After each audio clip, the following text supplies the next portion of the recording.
በአራቱ ማዕዘን ወላዲተ አምላክ ሳይሉ መዋል ጅልነት ነው።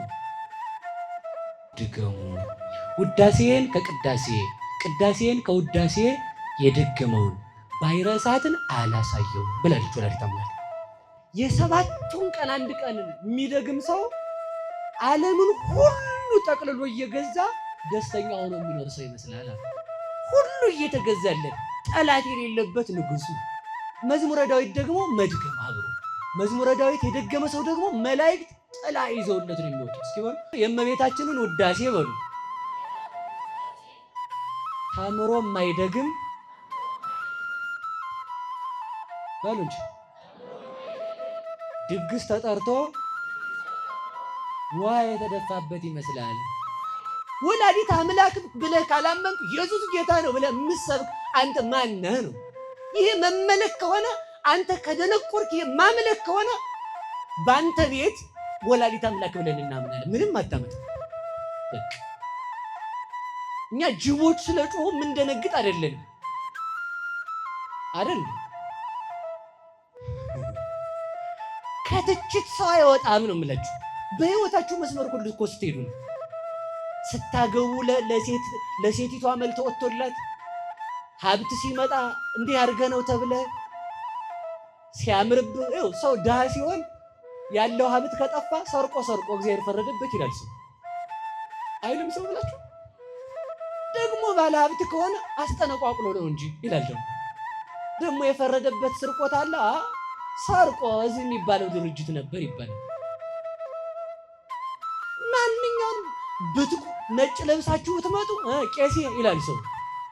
ደግሞ አስፋልት ላይ ደግሞ ራቁታችሁን ብትሄዱ የገሌ ልጅ አብዶ ይላል ሰው። እናንተ ደህናውን ብቻ ምረጡ ነው ሐሳቡ እሱ። ድንግል ማርያም ለሰይጣንና ለመናፍቅ ልትጣፍጠው አትችልም። እግዚአብሔርን ላልጣፈጠው ጋኔን የእግዚአብሔር እናት እንዴት ትጣፍጣለች?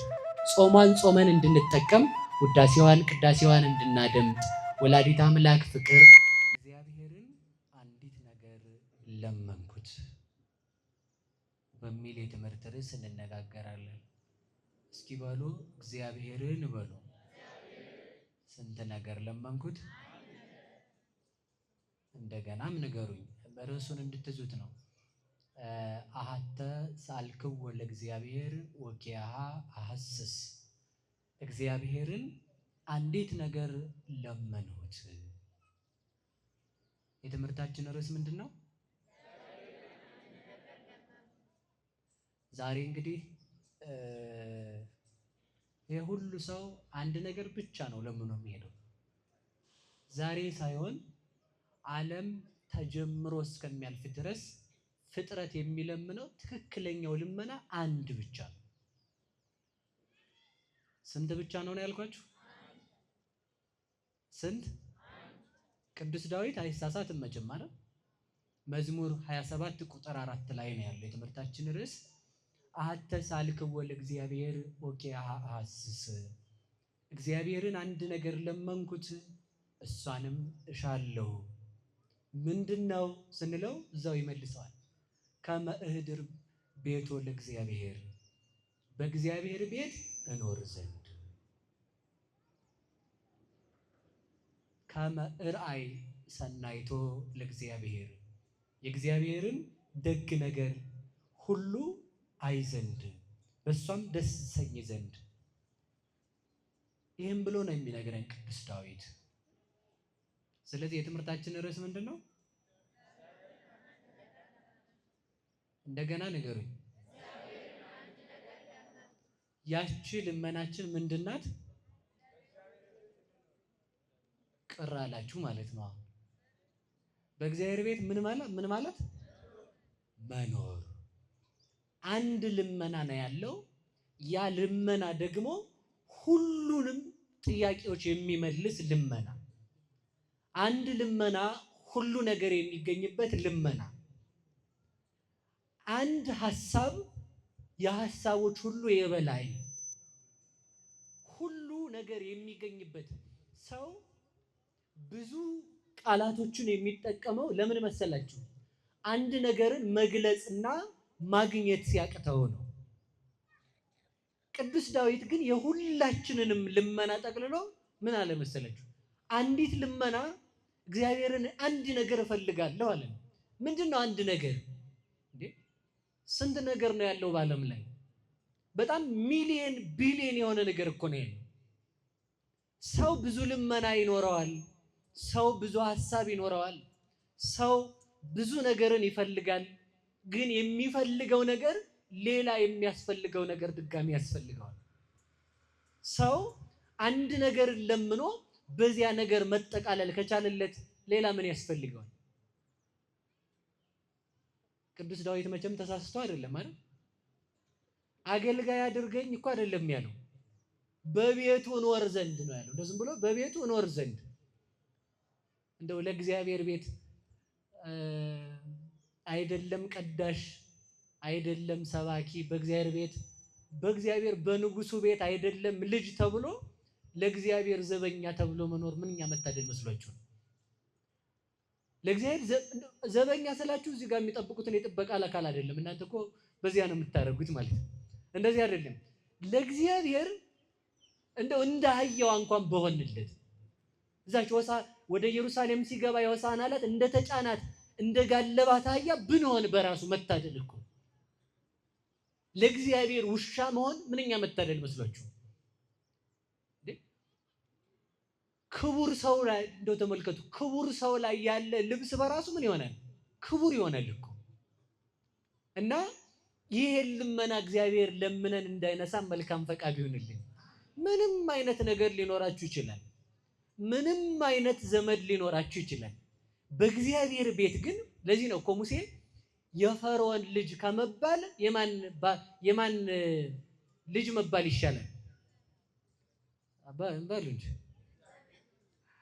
ፈርዖን ቤት ቁጭ ብሎ ጮማ ከመቁረጥ አለ የእግዚአብሔር ሕዝብ ተብሎ ወአብደረ ይህምም ሙሴ ምስለ ሕዝበ እግዚአብሔር እሚደለው ለሰዓት። ሙሴ ለአንድ ማይክሮ ሰከንድ እንኳን የፈርዖን ልጅ ተብሎ መኖርን አልፈለገም። ለአንድ ሰከንድ የፈርዖን ልጅ መባል እኮ የት እንደሚያስቀምጥ ያውቀዋል ሙሴ። አያውቅም እንዴ? የፈርዖን ልጅ መባል እኮ የፈርዖንን ቤተ መንግስት ያወርሳል። የእግዚአብሔር ልጅ መባል ግን ለፈርዖን ቤተ መንግስት ጭቃ እንዲረግጡ ሊያደርግ ይችላል። ነገር ግን የፈርዖን ልጅ ተብሎ ከመሾም የእግዚአብሔር ልጅ ተብሎ ጭቃ መርገጥ ይሻላል።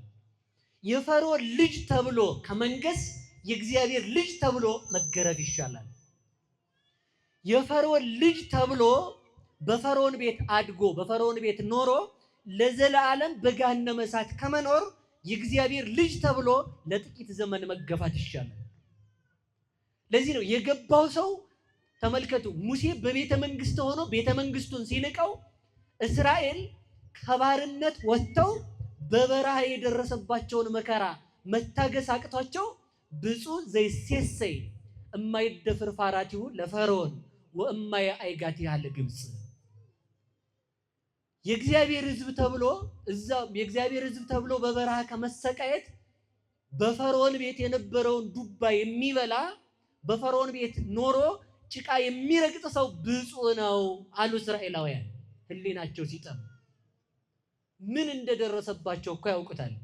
ጭቃ እየረገጡ እንደነበር መንታ ልጅ ተወልዶ ሴቶች ቢያንስ እንኳን ምጥ ሲይዙ ማረፍ ሲገባቸው በምጥ ሰዓት ማረፍ ሲገባቸው ምጥ ይዟቸው እንኳን እርገጭ የሕፃኑ ልጅ ደምና ስጋ ለጭቃው እንደ ጭድ ሆነዋል ተብሎ ማስረገጡን ዘንግተው የእግዚአብሔርን ማዳን ዘንግተውት ግብፅ እንኑር ብለው ግብፅን የናፈቁ ብዙዎች ናቸው።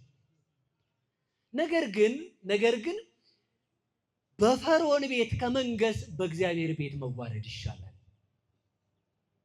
አይሻልም ብላችሁ ነው? በሲኦል ከመንገስ በእውነቱ የሲኦል አበጋዝ ከመሆን የእግዚአብሔር ሰራዊት መሆን አይሻልም? እየመረጥን ያለ ነው የትኛውን ነው? አሁን ምርጫችን የትኛው ነው ብላችሁ ታስባላችሁ? ሰው የሚመርጠው የትኛውን ነው? ሲኦልን ነው እየመረጠ ያለው። እግዚአብሔር ማስተዋል ያድለን። ያቺ የማን ቤት ናት አለ? አንድ የምፈልጋት በማን ቤት እኖር ዘንድ ነው? መልሱልኝ እንጂ በደንብ። እግዚአብሔር ይስጣችሁ በቤቱ ያኖረን መድኃኒዓለም። እግዚአብሔር ቤት አለው ወይ ነው ጥያቄ። ያቺ አንድ ልመና የማን ቤት ናት? የእግዚአብሔር ቤት። ያቺ እግዚአብሔር ቤት አለው? እኔ እኮ አሁን ጥያቄ እሱ ነው። አለው ቤት? አለው ቤት? እግዚአብሔር አለው? አለው ነው የለውም ነው ጥያቄ። እርግጠኛ ናችሁ? ይለያል ነው ነን ነው እናንተ እያላችሁ ያለችው። እሺ ትንቢተ ኢሳይያስ ምዕራፍ 66 ቁጥር 1 ላይ ሰማይኒ መንበርየ ወምድርኒ መከየደ እገርየ አየኑ ቤተ ታንጹ ለስባቴ። ሰማይ ዙፋኔ፣ ምድር መረገጫዬ፣ ለእኔ ቤት የምትሰሩት ወዴት ነው አለ እግዚአብሔር። ሁለት የመጽሐፍ ቅዱስ ቃል ነው አይደል? እኔ ከየትም አምጥቼ አልጠቀስኩትም። ኢሳይያስ ምዕራፍ 66 ቁጥር 1 ላይ ሰማይ የእግሬ መረገጫ፣ ሰማይ ዙፋኔ፣ ምድር የእግሬ መረገጫ፣ የኔ ቤት ይሰራል ካለ፣ ቅዱስ ዳዊት ደግሞ መዝሙር 27 ቁጥር 4 ላይ ደግሞ አንድ ነገር እፈልጋለሁ አለን። የት ምንድነው ስንለው በእግዚአብሔር ቤት መኖር አለ። ስለዚህ ሁለቱ ቃላት ይጣላሉ አይጣሉም? አይጣሉም። መኖር የለኝም እኮ ነው እያለ ያለው እግዚአብሔር። ዳዊት ደግሞ በቤቱ ቆይ ሌላ ምን ላንጣላችሁ? ቅዱስ ዳዊት ምንድነው እያለን ያለው? ተፈሳይኩ እስመ ይቤሉኒ ቤተ እግዚአብሔር ነሐውር፣ ወደ እግዚአብሔር ቤት እንሂድ ባሉ ጊዜ ምን አለኝ ነው የሚለው። እሱ እኮ ቤት የለኝም እኮ ነው ያለው። ደግሞ እግዚአብሔር እኮ እያለ ያለው ደግሞ እየሰማችሁ ነው አይደል? በቤት የሚኖሩ ሰዎች ምንድናቸው ነው ያለ ቅዱስ ዳዊት? ብፁዓን ናቸው። ብፁዓን እለ ይነብሩ ውስተ ቤትከ፣ በቤት የሚኖሩ ሰዎች ብፁዓን ናቸው አለን። ወመኑ ያጸልል ውስተ ደብረ መቅደስከ፣ በቤተ መቅደስ የሚጠጋ ማን ነው እያለ ክርስቶስ መቅደስ እንዳለው ቅዱስ ዳዊት ይናገራል። ቅዱስ ዳዊት ክርስቶስ ቤት እንዳለው ከነገረን፣ ኢሳይያስ ደግሞ በኢሳይያስ ላይ በዳዊት ላይ አድሮ ልብ በሉ በቤቴ ማን ያድራል? ቤተ መቅደስ ተመልከቱ። እንደውም ምን ይላል መሰላችሁ? በዘሩባቤል ላይ አድሮ ቤተ መቅደስ እንዲሰራለት ያደረገ ማን ነው? ራሱ እግዚአብሔር። ቤት ስሩልኝ ያለ ራሱ ነው። አሁን ደግሞ ቤት የለኝም ያለ ደግሞ ማን ነው? ምንድነው ይሄ ነገር? አለ እንዲህ አይነት ነገር? እንዲህ አይነት ሁለት ነገር ማለት ነው። እግዚአብሔር ሁለት አያወራም። መቼ ያወራል? እንዲህ ሁለት ነገር አያወራም። እፈልጋለሁ ደግሞ አልፈልግም የሚል እግዚአብሔር ለምንድን ነው? ልብ ብላችሁ ስሙኝ። አሁን የመጀመሪያው እንደ ልዕልናው ለእግዚአብሔር ቤት የለለትም ነው። ዋናው ሐሳብ እሱ ነው። እንደ ልዕልናው ማለት እግዚአብሔር በዓለም መልቶ ዓለምን ይዞ ይኖራል። ቤተ መቅደሱን እንኳን ብንሰራለት በእግዚአብሔር ቸርነት ተመልከቱ ትቶናል፣ ዘንግቶናል፣ እግዚአብሔር መኖሪያ የለውም እንዳንል በሁሉ ቦታ የመላ ስለሆነ እንዲህ አድርጋችሁ ቤቴን ስሩልኝ ብሎናል እግዚአብሔር። በዚያው ላይ እንደው እየተናገርኩ በሄድም ጥሩ ነው ብዬ አስባለሁ። አንዳንዴ አሁን ቤተ ክርስቲያን ሲሰራ ቅጥ ያጣ ሆኗል። ቅጥ ያጣ እንደው ውበት። ቤተ ክርስቲያን 3 በር ነው ያለው። እኔ የማውቀው መጽሐፍ የተማርኩትም ቤተ ክርስቲያን የምትለውም እሱን ነው። ለቤተ ክርስቲያን ሥላሴ አናቅጽያ አንትሙ። የቤተ ክርስቲያን 3ቱ በሮች የሚመሰሉት በማን ነው? እንዲህ 4 በር 4 ሥላሴ ሆኗል እንዴ? በዚህ ዘመን 3 ነው ሥላሴ። 3 ከሆነ የቤተ ክርስቲያን በር ምሳሌው በማን ነው? ምሳሌነቱ በሥላሴ ነው። አሁን ደግሞ እኔ ቤተ መቅደስ አፍርሱ አላልኩም፣ ግን ቢያንስ ከዚህ በኋላ ያሉ ሲሰሩ ፕላን አውጪውም ሰበካ ጉባኤውም መምህራኑም አለቃውም ተመካክረው ምን የያዘ መሆን አለበት? ስርዓቱን የጠበቀ መሆን አለበት ነው ዋናው ሐሳብ። ስለዚህ ተመልከቱ፣ ቤተ መቅደስ ስሩልኝ ብሎ የተናገረ እግዚአብሔር ከሆነ ከሰማይ ወርዶ ቤተ መቅደስ ውስጥ እግዚአብሔር ይገኛል ወይ ሲባል ይገኛልም አይገኝምም ነው መልሱ። ይገኛል፣ እንደ ቸርነቱ ይገለጣል። ምክንያቱም እግዚአብሔር ተስፋ እንዳንቆርጥ ተመልከቱ፣ እንደ ልዕልናው ዓለምን ይዞ ካለ እንደው እግዚአብሔርን የት እናገኘዋለን እንዳንል ቤት ስሩና በዚያ ደግሞ ላናግራችሁ አለ እግዚአብሔር። እንደ ትሕትናው እሱን አለን። ስለዚህ የእግዚአብሔር ቤት ማን ነው ከተባለ እግዚአብሔር ቤት ማንነት ቤተክርስቲያን ናት። ወደ ቆይ ቀደም አድርጌ ወደ ሌላው ቤት ሁሉ ሰዳችሁ። ቤተክርስቲያን የማን ቤት ናት? የእግዚአብሔር ቤት ናት። ቤተክርስቲያን የእግዚአብሔር ቤት ከሆነች በቤተክርስቲያን ማን ይኖራል ማለት ነው? ግን ወስናው ሳይሆን ቤተክርስቲያንን ወስኗት በቤተክርስቲያን እግዚአብሔር ይኖራል ነው። እንደ ልዕልናው እንደ ቅድስናው ለእግዚአብሔር ቤት የሚሆን የለም። ግን እንደ ቸርነቱ ግን እግዚአብሔር ተመልከቱ፣ እንደ ቸርነቱ ግን እንዳልተወን ለማስረዳት ግን በመካከላችን ይኖር ዘንድ ቤት ስሩልኝ ብሎ እግዚአብሔር ይጠይቃል። መስዋዕት ብንሰዋ እግዚአብሔር በሬ ብናርድ ለዝክር እግዚአብሔር ይበላል እንዴ? አከበርንህ ለማለት ነው የምናርድለት።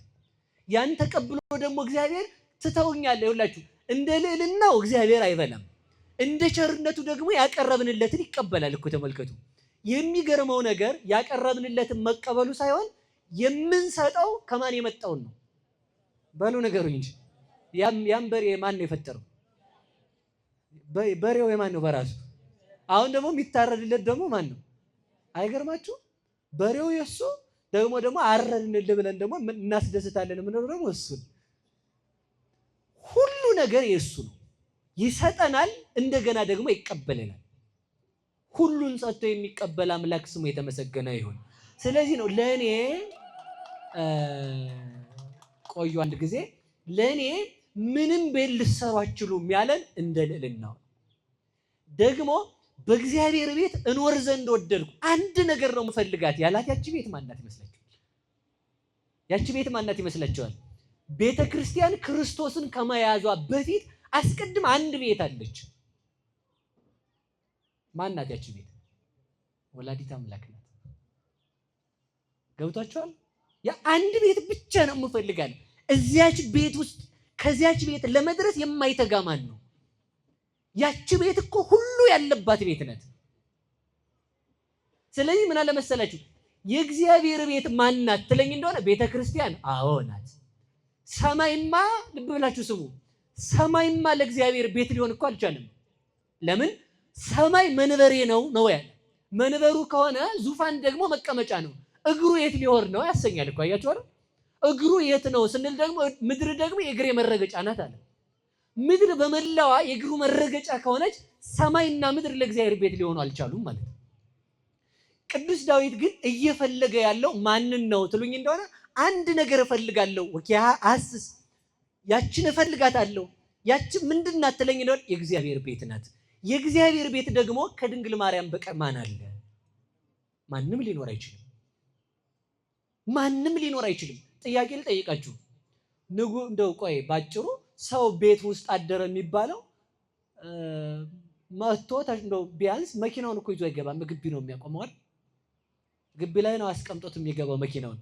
ሰው በቤቱ አድሮ ቤቱ ካሰኘ 9 ወር ከ5 ቀን ፍጥረታትን ሁሉ በመሃል እጁ እንደያዘ በማህፀኗ ያደረባት ድንግል ማርያም ናት እንጂ እግዚአብሔር ቤት ፍጥረትን ሁሉ እንደያዘ በማህፀኗ ያደረባት ሰፊ ቤት። ግብረ ሐዋርያት ምዕራፍ 10 ላይ መንጦላይት ስፌት ይላል። ሰፊ መጋረጃ። ቅዱስ ጴጥሮስ ያያት ሰፊ መጋረጃ ተመልከቱ። ይህን ሲተረጉሙት አባቶቻችን ምን ይላሉ? ቅዱስ ጴጥሮስ ርቦት ሳለ ምግቡን እስከሚያዘጋጁለት ቅዱሳን ወሬ ስለማይወዱ መጽሐፍ ለማንበብ ወደ ሰገነት ወጥቶ ተቀመጠ ይላል። ምን ለማንበብ? ከዛ እዛ ሲያነብ ርቦት ነበር። እንግዲህ ተመልከቱ። ርቦት ሳለ ተደሞ መጣበት። ከዛ እያነበበ ሲደመም ከሰማይ ሰፊ መጋረጃ በአራት ወገን ተዘርግታ በውስጧ የእንስሳ ስዕል፣ የወፍ ስዕል፣ የአራዊት ስዕል ተስሎባት 3 ጊዜ ወደ መሬት ወርዳ 3 ጊዜ ወደ ሰማይ ስትወጣ አያት።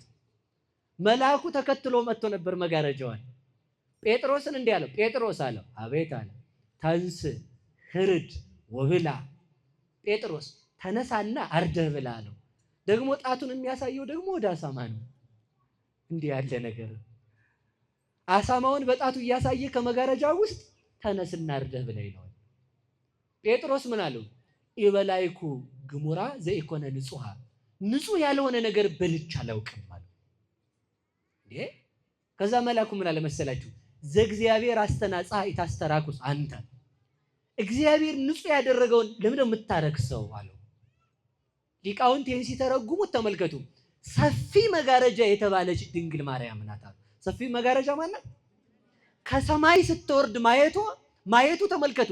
ድንግል ማርያም ከእግዚአብሔር የተሰጠናት ሀብታችን ናት። ምድራዊ ሰው የወሰናት አይደለችም። ልብ ብላችሁ ስሙ። እንዲህ ያለ ስም እንዲህ ያለ ከሰማይ የወረደ መጋረጃ ታይቶ አይታወቅም። ከሰማይ የወረደ መጋረጃ በውስጧ ሁሉ የተሳለባት፣ አሳማው ያለባት፣ አራዊት ያለባት፣ እንስሳት ያሉባት፣ አዕዋፋት ያሉባት፣ እነዚህን ሁሉ ጠቅልላ ወደ ሰማይ ያረገች ሰፊ መጋረጃ ወላዲተ አምላክ ናት። ያቺ ተመልከቱ። አሳማው ምንድነው ሲባል ሆዳም ሰው ነው አሳማ። እንስሳት የተባሉ ምዕመናን ናቸው። አራዊት የተባሉ አሕዛብ ናቸው። አዕዋፍ የተባሉ ካህናት ናቸው። ለወፍ ርስት የለውም፣ ለካህናት ርስት የላቸውም። ኢያሱ ለምዕመናን ርስት ሲያካፍል ለካህናት ርስት አላካፈላቸውም። የካህናት ርስት ድንግል ማርያም ናትና ለዚህ ነው መክፈልተ ርስቴ አንቲ ማርያም እንተ አልብኪ ምንሳዌ ዘፈለጠ ሊተ ኢያሱ ዘነዌ ያላት ደራሲው። የካህናት ርስት ቤተክርስቲያን ድንግል ማርያም ናት።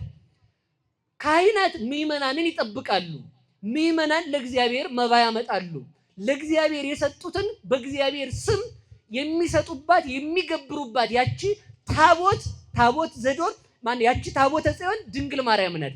በድንግል ማርያም ስም የመጣውን አስራት በኩራት ተቀብለው ካህናት ተመግበው ይኖራሉ። የአዕዋፋት ርስት የተባለችው ማናት? ወላዲተ አምላክ ናት። እነዚያ ስጋ የሚበሉት ደም የሚጎነጩ አራዊት የተባሉት ደግሞ እነሱ ማን ናቸው? ከሃዲያን ናቸው። እነዚህን ሁሉ ሰብስባ አረገች ነው። ድንግል ማርያምን በእናትነት የቀረባት ሁሉ ወደ ሰማይ ለማድረግ ይበቃል። እሷን የአምላክ እናት ናት ያለ ከሃዲም ቢሆን ተመልሶ እንደገና ከሰማይ ርስት መንግስተ ሰማያት ለመግባት ይበቃል። እንስሳትን ያዘች ምዕመናን ናቸው። ምዕመናንን ሁሉ ሰብስባ ለማድረግ የተሰጠች ንጹህ መጋረጃ፣ ከሰማይ የወረደች ነጭ መጋረጃ ጻዳ ወላዲተ አምላክ ናት። እሷን የሰጠን መድኃኔዓለም የተመሰገነ ይሁን። ይህችን ለማግኘት እፈልጋለሁ አለ። ከሰማይ ተሰጠች ማለት ምን ማለት ነው? ልብ ብላችሁ ያዙ። ሰማይ ማን ነው? እግዚአብሔር ነው። ሰማይ ማን ነው? ሰማይ እግዚአብሔር ነው።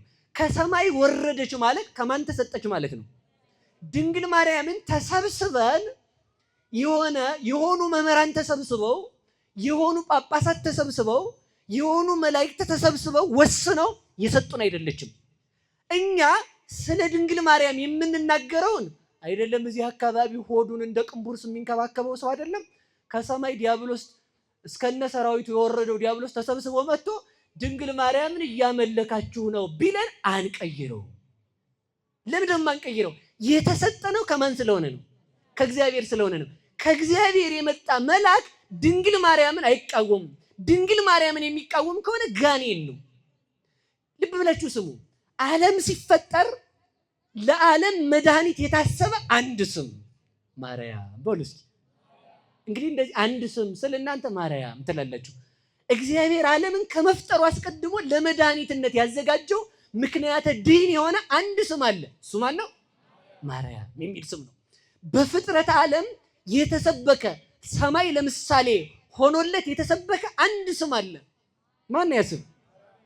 ከተዋችሁት ልቶ እኔ እያልኩት ልሄድ ችግር የለው። ማርያም ነው።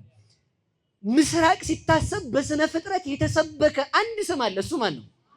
ማርያም የሚል ስም ነው። ልብ ብላችሁ ስሙ። ነቢያት ትንቢት የተናገሩለት አንድ ስም አለ። እሱ ማን ነው? እግዚአብሔር ይወርዳል ይወለዳል አይደል? ይወርዳል ይወለዳል ተብሏል። ከማን ነው የሚወለደው? በሏ ስሙ። ያን ስም መጥራት እኮ ያ ስም ነው። ተመልከቱ። ይህ ከሆነ ልብ ብላችሁ ስሙ። ነቢያት ትንቢት የተናገሩለት አንድ ስም አለ። እሱ ማርያም የሚል ስም ነው። አዳም ተስፋ ያደረገው አንድ ስም አለ። እሱም ማርያም የሚል ስም ነው። ነቢያት ሞተው ዘመን ገርቷቸው ያንቀላፉለት አንድ ስም አለ። እሱም ማርያም የሚል ስም ነው።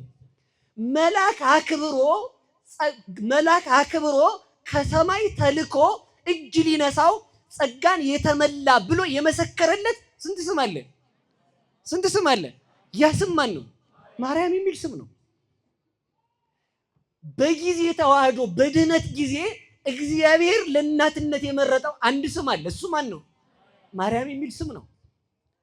በጊዜ ተዋህዶ አብ ለማደሪያነት፣ ወልድ ስጋን ለመዋሃድ፣ መንፈስ ቅዱስ ለማንጻት፣ ለእግዚአብሔር ቤት ለመሆን የተመረጠ አንድ ስም አለ።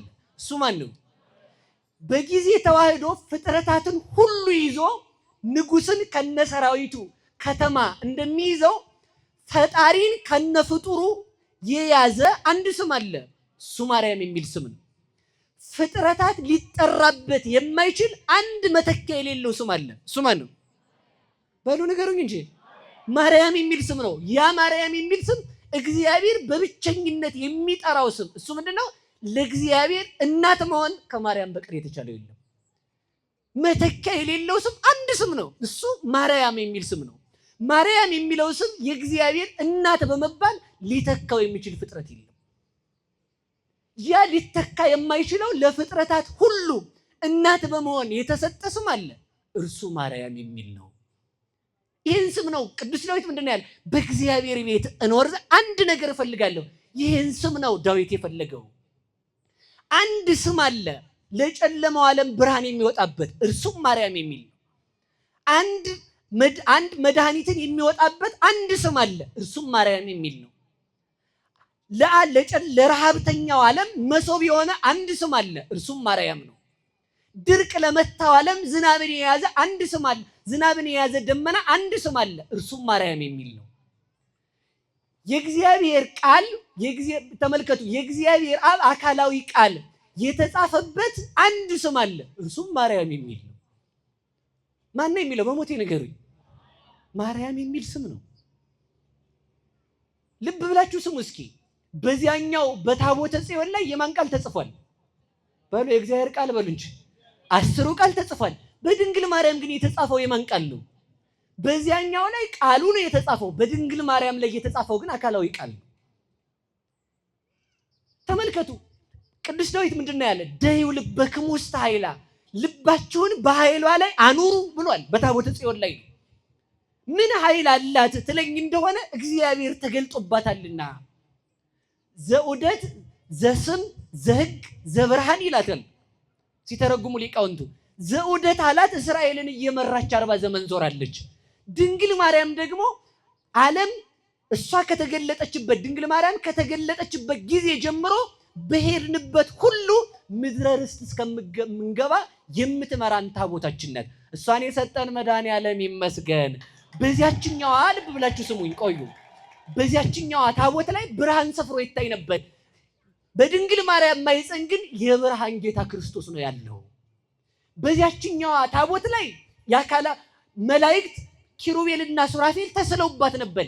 በድንግል ማርያም ማኅፀን ግን ክርስቶስ 9 ወር ከ5 ቀን በማኅፀኗ ሲቆይ ድንግል ታጸምም ርሳ መንገለ ከርሳ ወተሰምዕ ድምፀ መላእክት፣ መላእክት ጌታን ሲያመሰግኑት ማርያም ዘንበል ብላ ከማኅፀኗ ታዳምጥ ነበር። ይህ ነው እንደሚደንቃችሁ። በዚያችኛዋ ታቦት ላይ መላእክትን የተሳሉት፣ በድንግል ማርያም ማኅፀን ግን የተሳለው እግዚአ መላእክት ነው። የመላእክት ጌታ ነው የተሳለው። ያችኛዋ ታቦት ልብ በሉ እስራኤልን ከቀኝ ከግራ ጠብቃ ምድር ርስት ታወረሰች። ድንግል ማርያም በነፍስ በስጋ ልጆቿን ጠብቃ መንግስተ ሰማያትን ታወርሳለች። ይህች ናት መተኪያ የሌለው ስም የሚባለው የድንግል ማርያም ስም። እሷን የሰጠን እግዚአብሔር የተመሰገነ ይሁን። በዚያኛው ታቦት ልብ ብላችሁ ስሙኝ። ያኛው ታቦት በወርቅ ነው የተለበጠው። ድንግል ማርያም የተሸፋፈነችው ያጌጠችው በንጽህና በቅድስና ነው። ያኛው ታቦት ልብ ብላችሁ ስሙ በሞቴ በዚያኛው ታቦት መክደኛ እንዲያበጅለት እግዚአብሔር ነግሮታል። በመክደኛው ላይ ሆኜ በስርየት መክደኛው ላይ ሆኜ እናገራለሁ ብሎ እግዚአብሔር ተናገረ። እስኪ በሉ በስርየት መክደኛው ላይ በሉ ሆኜ ምን እላለሁ? በምኑ ላይ ሆኜ ነው እያለ ያለው? የታቦቱ መክደኛ ማለት ነው። ታቦት ማርያም ናት። መክደኛ ማኅተመ ድንግልናዋ ነው። በዚያኛው ታቦት ላይ ለሙሴ እግዚአብሔር በስርየተ መክደኛ ያነጋግረው ነበር። አሁን በአማናዊ ታቦት በድንግል ማርያም እኛን ሲያነጋግረን ምን ብሎ ያነጋግረናል ካላችሁን፣ የድንግል ማርያምን ድንግልና ሳይሽር ተወልዶ በአጭር ቁመት በጠባብ ደረት ተወስኖ አስተማረ። ይሄ ነው የማያልፍ ድንግልና የተባለው እርሱ ነው። እሷን የሰጠን መድኃኔዓለም ይመስገን። ስለዚህ በድነት ጊዜ በጊዜ ድነት ላይ አምላክን ለመያዝ ለአምላክ እናት በመሆን መተኪያ የሌለው ስም ማርያም የሚለው ስም ነው። ይሄ ስም ለመረረው ዓለም የመረረውን ዓለም ያጣፈጠ፣ ለጨለማው ዓለም ብርሃን የወጣበት፣ ለሞተው ዓለም ሕይወት የተወለደበት፣ ለስደተኛው ዓለም ተስፋ የተሰጠበት፣ በመሬት ለሚኖሩ ሰማይ ለመኖር ቃል ኪዳን የተገባበት ብቻ ሳይሆን በሰማይ ለመኖር መሰረት የተጣለበት ስም ማርያም የሚለው ስም ነው። ይህን ስም የሰጠን መድኃኔዓለም ይመስገን። ስለዚህ በሉ አንድ ነገር እሻለሁ በሉ እንጂ በየት መኖር በሉ እንጂ ቤተ መንግስት መኖር የማይፈልጋለ ብናገኝ እኮ አንጠላውም ማለት ተይዞ ነው ይላል ሰው። አሁን እንግዲህ በልቡ ነው እንግዲህ ያላልኩ ቤተ መንግስት መኖር ማን ይጠላል? እንኳን ዙፋኑ መቀመጥ እዛ እንደው ዞር በል እያልክ አንዳንድ እግር ቢጣልልህ አይከፋም ማለት ይከፋል እንዴ?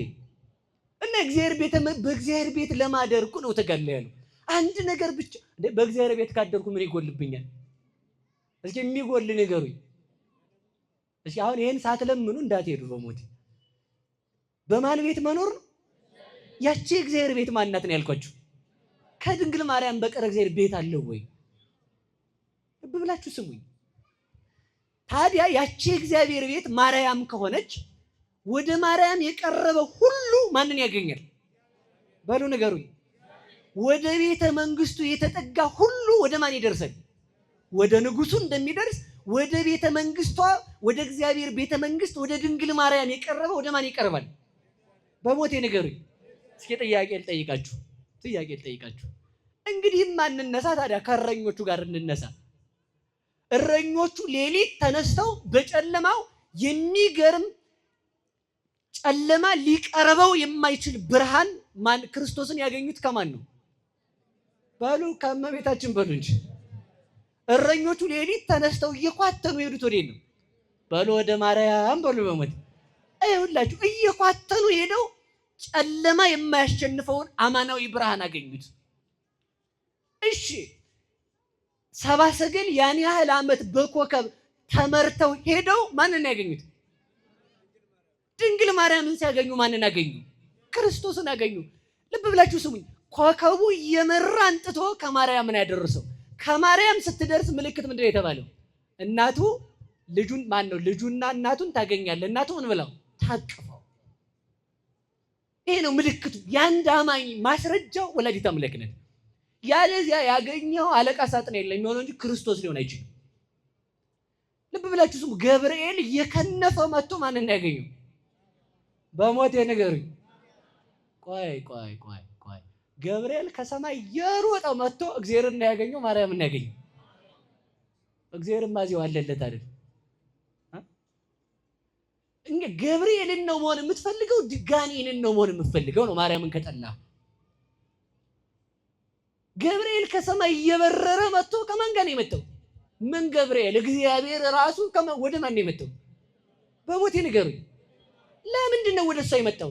እናት ሆኜ ለማለት ጠይቆ ከሷ ሊወለድ እግዚአብሔር ወደ ማርያም ከመጣ አንተ ወደ ማርያም ካልመጣ አለቃ እንትና ነህ ማለት ሌላ ማንም ልትሆን አትችልም። ስለዚህ ልብ ብለን እንድናስብ ነው። ቆይ ይሄን ለምን እንዳልኳችሁ ነግራችኋለሁ። ለምን መሰላችሁ? ሁሉ ጊዜ ድነት የሚጀምረው ከማን ነው? በሉ ከድንግል ማርያም በሉ ሁላችሁ። የሚያድን ግን ማን ነው? እግዚአብሔር ነው። ልብ ብላችሁ ስሙኝ። እንግዲህ ኮከቡን ስትከተል ከማርያም ካደረሰ፣ እረኞቹን ስትከተል ከማርያም ካደረሱ፣ ዮሴፍን ስትከተል ከማርያም ካደረሰ፣ ሰሎሜን ስትከተል ከማን ያደረሰች? ዮሴፍ ስቷል እንዴ? ገብርኤል ተሳስተዋል እንዴ? በሉ እንጂ እረኞቹ ተሳስተዋል እንዴ? መጽሐፍ ቅዱስ ነቅፏቸዋል። ግን ያገኙት ማንን ነው? እናቱን ከልጁ ጋር ነው ያገኙት። እናትና ልጅና ያገኙት። ስለዚህ ልብ በሉ። እግዚአብሔር በዚያ መካከል እኔ የሚገርመኝ ይሄ ነው።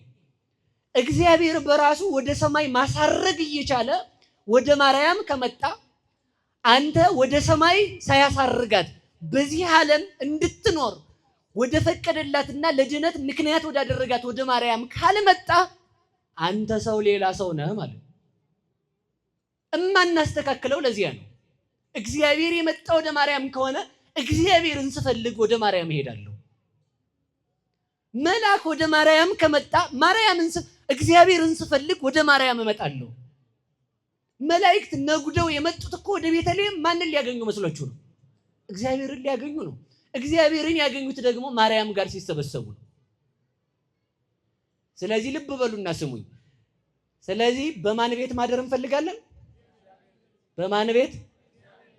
ይኸውላችሁ በዚህ ዓለም ላይ እንዲህ አይነት ሰዎች አሉ። ማንኛውም የማይጥማቸው ሰዎች አይታችሁ አታውቁ? ማንኛውም እኔ በዓለም ላይ እንዳትሰደቡ ከፈለጋችሁ ወይ ሙቱ። እንዲያም ሆናችሁ ደግሞ መቃብር የሚቆፍር ሰው መጥቷል መሰለህ ሆነ እዳ ነው። ምንም ማድረግ አይችል። ሰማይ ብቻ ነው ነቀፋ የሌለው ማለት ነው። አንድ ሽማግሌ ሰውዬ ከልጁ ጋር እየሄደ በአህያ እየሄዱ ወደ ላህያ ይዘዋል። እዛ እየሄዱ በእግራቸው ሁለቱም አህያውን ባዶር እየሄደ እነዚህ ሰዎች ምን አይነት ጅሎች ናቸው ወደ ላህያ በእግሩ እያስኬዱ ይላል ሰው። ልጅ አላባቱ አቤት አህያው ብቻውን እየሄደ ሰው እየሳቀብን ነው። አህያውን ጋልባ አንተ አላባት ልጅ አህያውን ጋልቦ መራመድ ያዘ። ሰው ደግሞ አሁን ምን ይላል? ሽማግሌው በእግሩ እየኳተነ ወጣቱ እዛ ተጎልቶ አለ። ደግሞ እየሰማችሁ ነው አይደል? አሁን ደግሞ ልጁ ወረደና አባቴ አንተን አሳዳጊ የበደለው እያልኩ እያሰደብኩ ነው። እኔ በእግሬ ልሂድ አንተ ጋልብ አለው። ጉዳዩን ማንም የሚያውቀው የኖረበት ሰው ብቻ ማለት ነው። እሺ ተባለ። ልጅ ወረደ፣ አባት ጋለበ። አሁን ደግሞ ሰው ምን የሚል ይመስላችኋል? ኧረ እንዲህ አይነት አባትስ ቢቀር ልጁን እያኳተነ እሱ አህያ ላይ የሚጎለት አሉት። እየሰማችሁ ነው አይደል? እሺ ምን ላድርግ አሉ። እዛ ሁለታችንም እንጋልበው ተባባሉ። ሁለቱም ጋለቡ። ሁለቱም አህያውን ጋልበው ሲሄዱ ደግሞ ምን አለ ሰው? ኧረ እንደነዚህ ያለስ ጨካኝ የለም፣ አህያውን ገደሉት እኮ አለ። ደግሞ የእንስሳ የአህያ መብት አስመላሽ ማለት ነው። ስለዚህ ልብ ብላችሁ ስሙ። ስለ ወላዲተ አምላክ የተነገረውን አይደለም ምንም ነገር ሊቀበሉ መናፍቃኑ አይችሉም።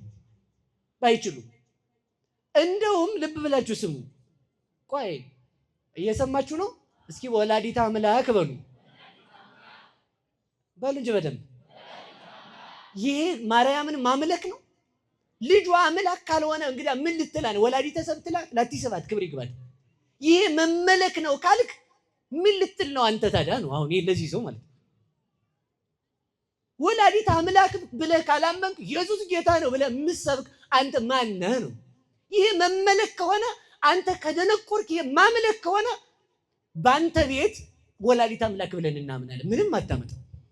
በቃ እኛ ጅቦች ስለጮሁ ምን ደነግጥ አይደለንም አይደል?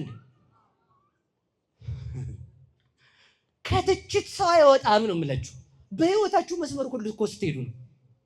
ስታገቡ ለሴቲቷ መልተ ወጥቶላት ሀብት ሲመጣ እንዲህ አድርገህ ነው ተብለ ሲያምርብህ ሰው ድሃ ሲሆን ያለው ሀብት ከጠፋ ሰርቆ እግዚአብሔር ፈረደበት ይላል ሰው አይልም? ሰው ብላችሁ ደግሞ ባለ ሀብት ከሆነ አስጠነቋቁሎ ነው እንጂ ይላል። ደግሞ የፈረደበት ስርቆት አለ። ሰርቆ እዚህ የሚባለው ድርጅት ነበር ይባላል። ማንኛውም ነጭ ለብሳችሁ ብትመጡ ቄሴ ይላል ሰው። ደግሞ አስፋልት ላይ ደግሞ ራቁታችሁን ብትሄዱ የገሌ ልጅ አብዶ ይላል ሰው። እናንተ ደህናውን ብቻ ምረጡ ነው ሐሳቡ እኮ እሱ። እየሰማችሁ ነው? ይህን አሁን ለማንኛውም መስማማት አንችልም። ብርሃን ለጨለማ ሊስማማው አይችልም። ድንግል ማርያም ለሰይጣንና ለመናፍቅ ልትጣፍጠው አትችልም። እግዚአብሔርን ላልጣፈጠው ጋኔን የእግዚአብሔር እናት እንዴት ትጣፍጣለች? ፈጣሪውን ተመልከቱ። ምህረት ለማያደርግ ለዲያብሎስ የምህረት እናት እንዴት ትጣፍጠዋለች? ምህረት ለማያደርግ ለዲያብሎስ ልጆች የምህረት እናት እንዴት ትገባቸዋለች? ምህረት ለማይሰማው ለዲያብሎስ የድንግል ማርያም ወላዲት አምላክነትና አማላጅነት እንዴት ይገባዋል? ምህረት ለማይሰማው የማይሰማ የዲያብሎስ ልጆች ለሆኑ የድንግል ማርያም አማላጅነት እንዴት ይታያቸዋል? ድንግል ማርያምስ እንኳን ለሰው ለውሻ የምታዝን እናት ናት። እስኪ በሉ እንኳን ለሰው በሉ ለውሻ ታዝናለች በሉ። ሰው እኮ ውሻ ቢመጣ እኮ አጥረግርጎ ክፋቱን አላያችሁትም? ሰው ውሻ በዚህ አልፎ እየመጣ በቃ አላማ ነው የሚያደርገው። በለው እስኪ ቆይ መተው አናቱን ልበለው ልሞክር ይላል ሰው። ለውሻ መራራት ያስፈልጋል።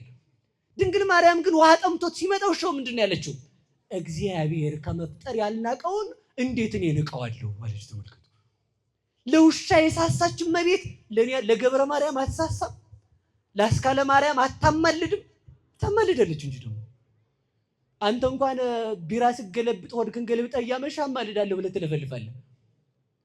እውነቴን እኮ እንኳን እግዚአብሔርን የወለደች አንድ ሰው ይለምን አይደል? ሰውን አብርሃም እግዚአብሔርን አልለመነው በሉ ለመነው ታልበሉ እንጂ አልለመነው ለመነው።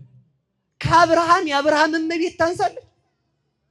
መላእክት እግዚአብሔርን አይለምኑትም? በሞቴ ከመላእክት የመላእክትን ጌታ የወሰነች ታንሳለች? ሙሴ እግዚአብሔርን አልለመነው? ሙሴ በእግዚአብሔር ፊት በመርገም ያለ ሙሴ በእግዚአብሔር ፊት ሞገስ ካገኘ በእናትነት ያለች ማርያም ለምንድን ነው ሞገስ የሌላት?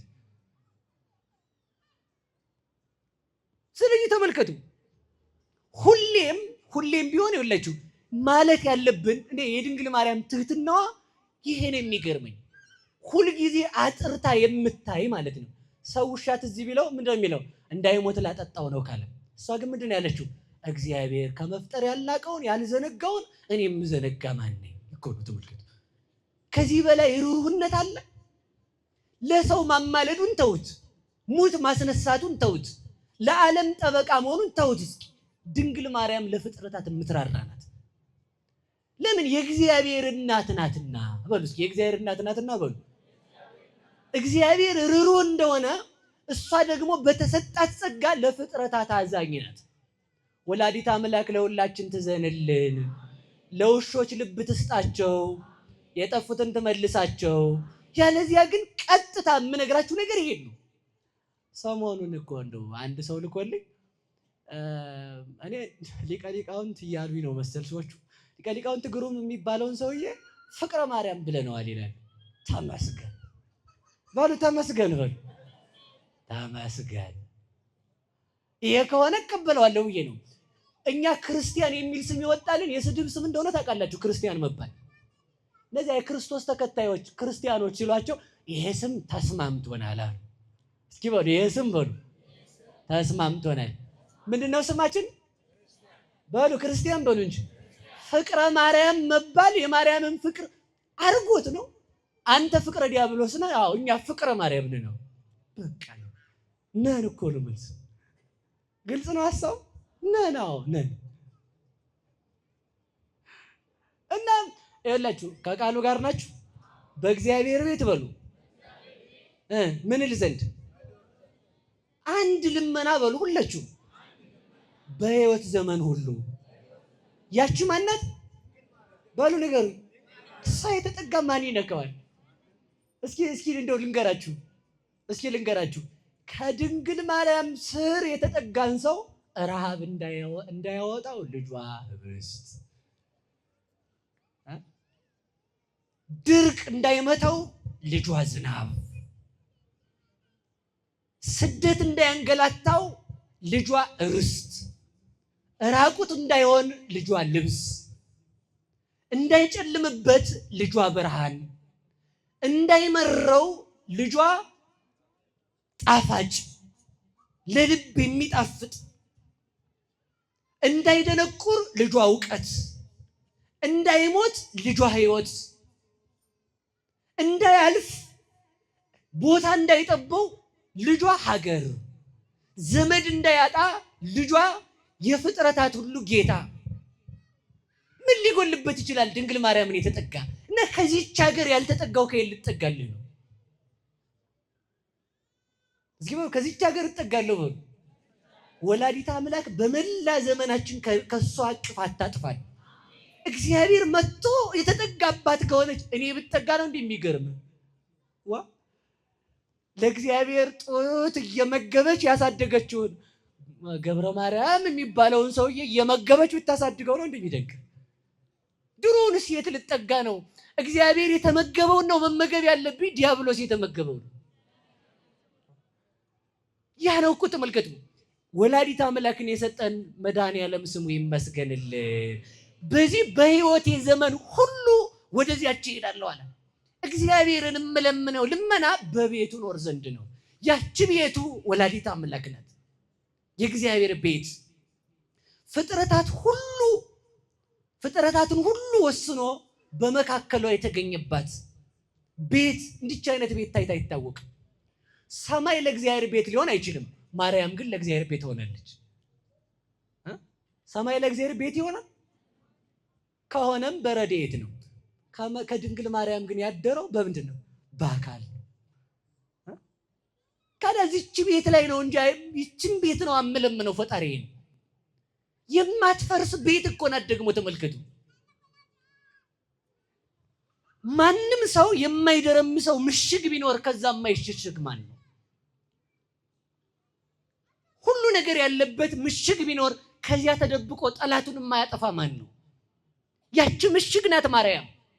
ዲያብሎስ ሊደፍራት የማይችል ዲያብሎስ ምሽግነቷን ማፈረስ አይደለም በዓይኑ ሊያያት የማይችል ከብርሃንነቷ የተነሳ ዓይኑን ያወረችው የእግዚአብሔር ሀገር ማለት ማርያም ናት። ኢዮብ ያለውን አልሰማችሁም እንዴ? ኦፍ እንተ ኢርያ አይነ ንስር፣ የንስር ዓይን ያላያት መንገድ ይላል። ንስር የተባለ ዲያብሎስ ነው። ንስር ስጋን ሁሉ ሰማይ ወጥቶ እንደሚመለከት ዲያብሎስ ሰውን ሁሉ በኃጢአት ሲፈትን ተሰውራበት ያላያት ያቺ ናት ማርያም ማለት። ማርያም ማለት የምትናገር ገነት ናት ነው እኮ የምልህ። እስኪ በሉ ማርያም ማለት በሉ የምትናገር ገነት ናት። ገነት ታወራለች እንዴ? ገነት ይች እናንተ ሰፈር ያለችው አይደለም። እሷማ 40 ክንድ ነው ምላሷ። እንዳትቆጭ አንቺን አላየሁሽም። እሺ ስለማላቃችሁ ገነት የምትባሉትን አትቆጡኝም ብዬ አስባለሁ። እሷማ ስለፈልፍ ነው የምትለው። ያችኛዋ ገነት እኮ አላወራችም። ሲፈረድብን ዝም ነው ያለችው። ወላዲተ አምላክ ገነት ነባቢት ግን ከፍርድ የምታድነን አልሰማችኋትም? ጠላ የላችሁም እኮ የምትል እኮ ናት። ጠላው እኮ አልቋል ብላ ለሆድ ለሚያልፈው ወይን እንኳን የምታስብ ጊዜ ገና ነው አላት። ደግሞ እሱ ምን ማለት መስላችሁ ነው? የምሰቀልበት እኮ ጊዜ ገና ነው። 3 ዓመት ከ3 ወር አስተምሬ ነው። ይሄኛውንም ግን ላርገው አላት። ካንቺ ጋር ምን አለኝ? ይሄ የሚጠቀሳል እንትና ሰፈር። እስኪ በሉ ካንቺ ጋር ምን አለ ይበሉ። ያንቺ ልጅ ተብዬ አይው እናት አባቱን ያላከበረ ይገደል ብዬ እየሰራው ከሆንኩ ካንቺ ተወልጄ አንቺን ካላከበርኩ እኔ ምንድነኝ ማለቱ ነው። ትእዛዝሽን እሰራለሁ እንጂ ጊዜ ግን ገና ነው ማለት አንቺም ታውቂያለሽ። ገና 3 ዓመት ከ3 ወር አስተምሬ ከዚያ በኋላ ነው የምሰቀለው። እስከዚያው ግን ይሄን የሚጠጡት ብላ ተመልከቱ። በሞገስነት የሚቆም እስኪ በሉ በሞገስነት በሉ የሚቆም አምላክን ምን ብሎ ልጅ ብሎ በሉ እንጂ በሉ በደንብ በሉ ተናግሬዋለሁ። ልድገመው አንድ ቀን ለኪደሉ ዘምኩሎም ቅዱሳን ከቅዱሳን ይልቅ ትለምኝ ዘንድ ላንቺ ይገባል አለ። እስኪ በሉ ከቅዱሳን ይልቅ በሉ ትለምኝልን ዘንድ ላንቺ ይገባል። ለእመቤታችን ይገባል። አዎ መልአክ ቢቆም ገብርኤል ቢቆም ክንፌን እያማታው ሳበስር ኖሬ ማር እንጂ ይላል። ግን ይመራል እግዚአብሔር። አዎ ታዲያ ትለምኝልን ዘንድ ላንቺ ይገባል እንዴ አለ እዛው ደራሲው። ቅዱሳን አይለምኑም ትይ እንደው አይ አዎ ይለምናሉ። መለመንማ እንዴታ ይለምናሉ እንጂ። ግን ገብርኤል ቢቆም አገልጋይ ብሎ ይቆማል። አንቺ ግን ልጅ ብለሽ ትቆሚያለሽ። ይሄ የሚተካ ስም የሌለው ስም እግዚአብሔርን ልጅ ብላ የምትቆም ማርያም ብቻ ናት። አዎ መልአክ ይለምናል። መልአክ ቢለምን ላንተ ምስጋና ሳቀርብ ኖሬያለሁ ብሎ ይለምናል። አንቺ ስትለምኒ ግን አንተን በተሸከመ ጀርባዬ ብለሽ ትለምኚዋለሽ። መለመንማ ከቅዱሳን ይልቅ ላንቺ ይገባል። አዎ መልአክ ይለምናል። መልአክ ቢለምን በቅዳሴ ኖርኩ ይላል። አንቺ ግን በተሸከመ ማኅፀኔ ብለህ ማር ትይዋለሽ። አዎ መለመንማ መልአክ ይለምናል። መልአክ ቢለምን 24 ሰዓት ምስጋና አቀርባለሁ ብሎ ይለምናል። አንቺ ግን ስትለምኚ በጠባቸው ጡቶች ብለሽ ትለምኚዋለሽ። መለመን ላንቺ ይገባል። እንዴት? በሞገስ ትቆሚያለሽና። እስኪ በሞገስ በሉ። እስኪ በሞት ያፈርሰውን አገልጋይ ነኝ በሉ። እናት ነኝ። የቱ ነው የሚከብደው? ቀልድ አለ እንዴ? እንዲህ ዝም ብሎ በእናት ቀልድ ያለ መስሏችሁ ነው? አገልጋይ ነኝ ከሚለው ማን ነው ሞገስ ያለው? በስላሴ ፊት ሞገስ ያለው ስም ይሉሃል። ማርያም የሚለው ስም ነው። እንዴት? ልጅ ብላ የምትቆም ማርያም ናት። ግዳጅ የሚፈጽም እንዴት? እግዚአብሔርን ከመውለድና ለፍጥረት ከመለመን የቱ ይበልጣል? በሞቴ ነገር ሁላችሁ ባሉ ነገሩ ይጂ እግዚአብሔርን መውለድ ነው። መለመንማ መልአክ ይለምናል እኮ እያልኳችሁ ነው። መለመንማ አብርሃምም ለመነ፣ ሙሴም ለመነ፣ ካህናትም ለመኑ፣ እኛም እንለምናለን ያቅማችንን። እግዚአብሔርን መውለድ ግን የተቻለው ለማርያም ብቻ ነው። ያስቻላት እግዚአብሔር አይደል ሊለኝ ነው አንዱ ጠማማ ማለት ነው። ደግሞ አዎ ያስቻላት እሱ ነው። ግን እንድትችል ሆና የተገኘች ደግሞ እሷ ብቻ ናት ነው እኮ መልስልኝ። እስኪ በሉ ያስቻላት እሱ ነው በሉ። አዎ ግን እንድትችል ሆና ጠብቃ የተገኘች እሷ ናት። ንጹህማ አዳምም ንጹህ ነበር ቆሸሸ እንጂ። ንጹህማ አለቃ ሳጥናኤልም ንጹህ ነበር ረከሰ እንጂ። ሐዋርያማ ይሁዳም ሐዋርያ ነበር ጌታውን ሸጠ እንጂ። የተሰጣትን ጠብቃ የኖረች ግን ማርያም ብቻ ናት። መላእክትም ጠብቀው ኖረዋል። እስኪ በሉ መላእክትም በሉ ጠብቀው ኖረዋል። ደናግል ናቸው በሉ። አሃ ደግሞ አንዱ ሲሰማ መላእክት ደናግል ከሆኑ ያገባሉ። እንደው ከብት የሆነ ሰው ከብት ነው የሚያጫውተው ማለት ነው። እውነቴን እኮ ሰው ከብት አላልኩም፣ በሞቴ ይቅር በሉኝ።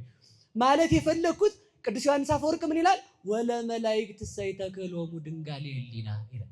ለመላእክት የህሊና ድንግልና አልተቻላቸውም። ለማርያም ግን ምን አላት ይላል? ተቻላት። ድንግል ሆኖ መኖር ቀላል ሊሆን ይችላል። አረ ቀላልስ አይደለም። ሰው ስንቴ በዝሙት ይወድቃል። በዝሙት ባይወድቅ ስንቴ ሰው በሐሳብ ይወድቃል። ይተወላወል ህሊናሁ ለብእሲ ይተወላወል እምጊዜ ሞቱ እስከ ለተሞ እምጊዜ ልደቱ እስከ ለተሞቱ። የሰው ህሊና ከተወለደበት ጊዜ ጀምሮ ሲወጣ ሲወርድ ይኖራል። ያን ህሊና ጠብቃው የኖረች ማርያም ናት። ደሞስ መኮራቱ ነው። መላእክት ደናግል ናቸው። አዎ ያልወደቁት ደናግል ናቸው። ህሊናቸው ድንግል ነው። ግን በዛ ድንግልናቸው እግዚአብሔርን አመስግነው እንጂ እግዚአብሔርን ወልደውበት አያውቁም። እግዚአብሔርን የወለደ ድንግልና የማርያም ድንግልና ብቻ ነው። ለዚህ ነው ቅዱስ ዳዊት ምን አለ? አንድ ነገር እፈልጋለሁ፣ እሷም ማርያም ናት። እሷ ማን ናት? መላእክት ደናግል ናቸው። እግዚአብሔርን መውለድ አይችሉም፣ ያመሰግኑበታል እንጂ። ማርያም ድንግል ናት። አዎ በድንግልናዋ ኖረች። አዎ በዚያ ድንግልናዋ እግዚአብሔርን ወለደች። አዎ ከወለደችው በኋላም ድንግል ሆና ኖረች። መጠቀም ይለዋል። ለዓለም ሁሉ የደናግል መመኪያ ልትሆን ማርያም ተሰጠች። እሷን የሰጠን መድኃኒዓለም ይመስገንልን። ሌላ ምን እንላታለን? እሷን ስለዚህ ተመልከቱ፣ ይለምናሉ። መለመንማ እንዴታ! ቅዱሳን ይለምናሉ። ተመልከቱ፣ መለመንማ እንዴታ! ይለምናሉ። ቅዱሳን ነቢያት ቢለምኑ ሰበክን ብለው ነው። ማርያም ብትለምን ግን ወለድኩ ብላ ነው። ነቢያት ቢለምኑ ስለ ኃጢአታቸው አልቅሰው ሕዝብህን ማር ብለው ነው። ድንግል ማርያም ግን ስለ ልጁ አልቅሳ ነው። ለአንተ ብዬ የተሰደድኩትን ስደት አስብ። ስለ አንተ ብዬ በድንግልና ጸንሼ በዝሙት ጸነሰች ተብዬ የተሰደብኩትን አስብ። የኔን ስድብ አስበህ የልጆችን ስድብ አርቅ ትለዋለች መድኃኒዓለምን። እንዲህ ብላ የምትለምን ወላዲተ አምላክ ናት። እሷን የሰጠን መድኃኒዓለም ይመስገን። እኔ ሌላ ምን እላታለሁ? እውነት እኮ ነው። ህሊናዬ ምላሴ ቢያጥርብኝ እንጂ ይሄ ለማርያም ቢያንስባት እንጂ እንኳን ሊበዛባት አልተነካም። ግን ለምን መሰላችሁ? ነቢያት አዎ ዳዊት ምን ብሎ ይለምናል? ጌታዬ ሆይ ማሬ ብዬ ቆሜ ሳለቅስ አንድ ስንዝር፣ ተቀምጬ ሳለቅስ ክንድ ከስንዝር እንባዬ ገብቷል፣ ማረኝ ይላል። ማርልኝ ይላል። ህዝብህን ይቅር በል እኔን ቅጣ ይላል። ድንግል ማርያም ግን ኃጢአት የሌለባት ንጹህ ናት። ድንግል ማርያም ልትለው የምችለው ምንድን ነው? አንተ በተወለድክ ጊዜ ሄሮድስ በጠላትነት በተነሳ ጊዜ አንተን ይዤ ስሸሽ ያነባሁትን እንባ አስበው። ቤተ መቅደስ ስትገባ ስምዖን የሉቃስ ወንጌል ምዕራፍ 2 ላይ ትንቢት ሲናገር ምን አለ? አይንቴ ርእያ አድኅኖተከ ይዜ ተሰዓሮ ለገብርከ በሰላም ጊዜው በከመ አዘዝከ እስመ ርእያ አይንቴ አድኅኖተከ። ጌታ ሆይ ከእንግዲህ ባሪያን ታሰናብተው ዘንድ ይገባል፣ ዓይኔ ማዳንህን አይቷል አለው። ያቺ የማዳኑ ስራ የተፈጸመባት ክርስቶስን ይዛ የመጣ የማርያም እጅ ክርስቶስን ታቅፈው በግ ወደሚሰዋበት ቤተክርስቲያን ምኩራብ ክርስቶስን ይዛ የሄደ የማርያም እጅ እኔን ከፍ አድርጎ ማር ቢል ከባድ ነው። እዚህ እኮ አሰናብተኝ አለ። በቃ ልሙት አለ እኮ። ለምን? ተስፋዬን አይቻለሁ። ማን ነው ተስፋው? ክርስቶስ። ስምዖን በእርጅናው ይጠብቀው የነበረ ማን ነው? ማርያም። ለምን? ማርያም ክርስቶስን ካልወለደች ክርስቶስን ከየት ሊያገኝ ይችላል? ስለዚህ ተመልከቱ፣ የዚያን ጊዜ ስምዖን ወለኪሰ ተመልከቱ ኩና ይበው ኩናት ውስተ ልብኪ ባንቺ ግን በነፍስሽ ሰይፍ ያልፋል አላት። የዚያን ጊዜ ወላዲተ አምላክ ምርር ብላ አልቅሳለች። አዎ ቅዱሳን ያስምራሉ። ምን ብለው? አለቀስን በንባችንም አይደለም ብለው። ማርያም ግን ኃጢአት ኖሮባት ስለ ኃጢአቷ ያለቀሰች ሳትሆን እግዚአብሔርን ወልዳ ልጄን ይገሉብኛል ብላ ስለሱ ያለቀሰች ናት። ስለሱ ባለቀሰችው እንባዋ ዓለምን ታስምራለች። እሷን የሰጠን መድኃኒዓለም ይመስገን። ግብፅ በተሰደደች ጊዜ ልጇን ሊገሉባት ይሄ ያላስማረ ማን ያስምራል? እስኪ ልንገራችሁ። እናት አባት ሳይኖራ ብቻዬን ሆኜ አንተን ተስፋ ያደረኩት ዘመዶችን ማለት ዘመድ ሁሉ ትታ 15 ዓመት ቁጭ እናት አባቷ ሲሞቱ ለልቅሶ ያልወጣች ማርያም፣ መሞታቸውን ብቻ የሰማች ማርያም የሞቱ ዘመዶችን ማር ብላ ታስምረናል። እሷን የሰጠን መድኃኒዓለም ይመስገን። እልልታ አታብዙ። ቆይ እልል እንዳትሉ፣ ቆይ ልጨርስ። እያቋረጣችሁ ስለሆነ ብዬ ነው፣ ይቅር በሉኝ እሺ። እንድጨርሰው ብዬ ነው። ከዚያ ተመልከቱ፣ በተሰደደች ጊዜ ስትሰደድ አንደኛ ቤተ መቅደስ የኖረች ናት። የከተማ ልጅ አሁን ገጠር ይሆንለታል? አንድ ቀን ሜዳ ረግጣ አታውቅም እኮ ማርያም። እንደዚህ ሜዳ ረግጣ አታውቅም እኮ። ቤተ መቅደስ ቁጭ አለች፣ ሁሌ ቤተ መቅደስ የተቀመጠች፣ አንድ ቀን ከቤተ መቅደስ ያልወጣች ማለት ነው። እሷ ናት። ያ ጌታን ከወለደች በኋላ ተመልከቱ፣ ጉዞ የጀመረችው ቤተ መቅደስ ባደገው እግሯ ነው። አንደኛ ሀገር የማታውቅ ስደተኛ ይሏቸዋል ማርያም ናት። ለዚያ ነው ስደተኛ ልጆችን ማራቸው የምትለን በእሷ ስደት ነው። ይኸውላችሁ ሰው ሲሰደድ ቢያንስ መመለሻውን አውቆ ተስፋ ያደርጋል። ድንግል ማርያም ስትሰደድ መመለሻ ጊዜ አላወቀችም። መመለሻ የሌለው ኃጢአትን የሚሰሩ ልጆቿን መመለሻ በሌለው ስደቷ መለሰችን። እሷን የሰጠን እግዚአብሔር ይመስገን። ስትወጣ በክረምት ወጣች። በክረምት ወጣ እኛን ወደ በጋ መለሰችን። ስትወጣ ከሰማይ ዝናብ ከመሬት የእስራኤል ብርድ እንደ ኢትዮጵያ መስሏችሁ ነው? የእስራኤል ቤት አይሲ የተገጠመበት ነው፣ ማሞቂያና መቀዝቀዣ። በጋውም አይቻልም፣ ክረምቱም አይቻልም። ኢትዮጵያ እግዚአብሔር ይመስገን የታደለ ክረምት ነው ያለን። የተመጣጠነ ማለት ነው። ወይዘር ነው የምትሉት እሱ የተመጣጠነ ነው። በዚያ ቁር ላይ ልብስ ሳትይዝ ብቻዋን ስደት ጀመረች። ደግሞ ስደት የጀመረችው ብቻዋን መስሏችሁ? ልጅ አዝላ ደግሞ ልጅ አዝሎ ስደት ከባድ ነው። እሱን አዝላ ተሰዳ፣ እሱ ደግሞ እኛን ወሐዘሎሙ በክነፊሁ እንዳለ በክንፈ ረድኤቱ አዝሎ ወደ ርስት መለሰን። እሷን የሰጠን መድኃኒዓለም ይመስገን፣ መድኃኒዓለም ይመስገን። ስለዚህ በዚህ ሁሉ ድንግል ማርያም አማላጃችነት፣ በዚህ ሁሉ ድንግል ማርያም ተስፋችነት። ስለዚህ መጨረሻ ብቻ ነግራችሁ ትምህርቱ ስለማያልቅ ልጠቅልለው። እስኪ የግማን ነው አንድ ነገር እሻለሁ በሉ በሉ እንጂ በየት መኖር? በማን ቤት? በእግዚአብሔር ቤት። ምን ማለት? ያቺ የእግዚአብሔር ቤት ማናት? ድንግል ማርያም። ለዚህ እኮ ነው ግብረ ድንግል ይሴብሕ ልሳነነ ዮም ንወድሳ ለማርያም ወላዲተ አምላክ። አንደበታችን ቀድሞ ከነበሩ ሰዎች ጋር ሆኖ ማርያምን ያመሰግናል። እንዴ የምን ምስጋና ስንለው ቁፋሮ አይደለም፣ ፈትል አይደለም። በሕቱም ድንግልና ጸንሳ መውለዷን በሕቱም ድንግልና ጸንሳ በሕቱም ድንግልና መውለዷን ይናገራል። ዝም ካላችሁ ነው ኩልክሙ አሕዛብ። እናንተ ዝም የምትሉ ከሆነ አሕዛብ ኑ ማንን እናመስግን? ማርያምን እናመስግን። ለምን? እስመ ኮነት እመ ድንግለ ወጽሙረ ይላል። ተመልከቱ፣ እናትነትን ከድንግልና ጋር ይዛ ተገኝታለችና። ሶስት ነገር ከድንግል ማርያም አልተለየም። ስንት ነገር? ሴቶች ከወንድ ጋር በተገናኙበት ቅጽበት ወይም የሚወልዱ ሴቶች ሶስት ነገርን ያጣሉ። ስንት ነገር? አንደኛ ድንግልና ይጠፋል። ሁለተኛ ዘር ይቀበላሉ። ሰስሎተ ድንግል ምንድነው? ሰስሎተ ድንግልና ሩካቤና ከዛ በኋላ ምን የሚል ስም የላቸውም። ድንግልና፣ ዘር፣ ሩካቤ፣ ሰስሎተ ድንግልና ያገኛሉ ማለት ነው። ይህ ካላ ድንግል ማርያም ግን ጌታን ስትጸንሰው ሶስት ነገር ከሱ አልተለየም። ኃይለ ዘር የለባትም፣ ድንግልናው አልተሻለም፣ ሩካቤም በድንግል ማርያም የለም። በድንግልና ጸንሳው በድንግልና ወለደችው። እሷ በድንግልና ጸንሳ ጌታን በመውለዷ እኛ ከጥምቀት ማይጸን በድንግልና እንድንወለድ አበቃችን። ይህን ያደረገልን አምላክ የተመሰገነ ይሁን። ሰይ ገነት በሉ፣ አንዴ ገነት በሉ። ገነትን ተሳድቤ ማሳልናገር አልሄድም። ያችኛዋ ገነት ልብ በሉ እንግዲህ ያችኛዋ ገነት ምን አለ? ዛፍ። እስኪ ዛፍ በሉ። ዛፉ ምን የሚጠጣ ነው? ውሃ በሉ። ከዛ በኋላ ምን ያደርጋል? ያብባል። ከዛስ ያፈራል። ከዛስ ይረግፋል። የዚያችኛዋ ገነት ፍሬ ነው ይሄ። የዚህችኛዋ ገነት ፍሬ ግን ልነግራችሁ ነው። አንደኛ ያችኛዋ ገነት ኃላፊ ናት። ይሄን አታውቁም? ይችኛዋ ገነት የማታልፍ ናት። ያችኛዋ ገነት ትተካለች። በማን? በመንግስተ ሰማያት። ድንግል ማርያም የምትተካበት የላትም። የማትተካ ገነት ይሏል ማርያም ናት። በዚያችኛዋ ገነት የበቀሉ ዛፎች ውሃ ይጠጣሉ።